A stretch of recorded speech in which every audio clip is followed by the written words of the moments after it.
Guys, tingnan yung buntot niya. Yan. Umiilaw yan sa gabi. Yan. Umiilaw yan sa gabi guys. Ibang klaseng tutubi yan guys.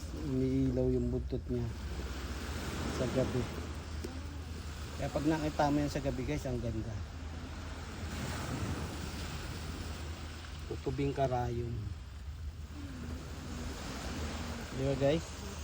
Ganda eh. Tubing karayom yan guys eh. Tawag sa amin. Ayan.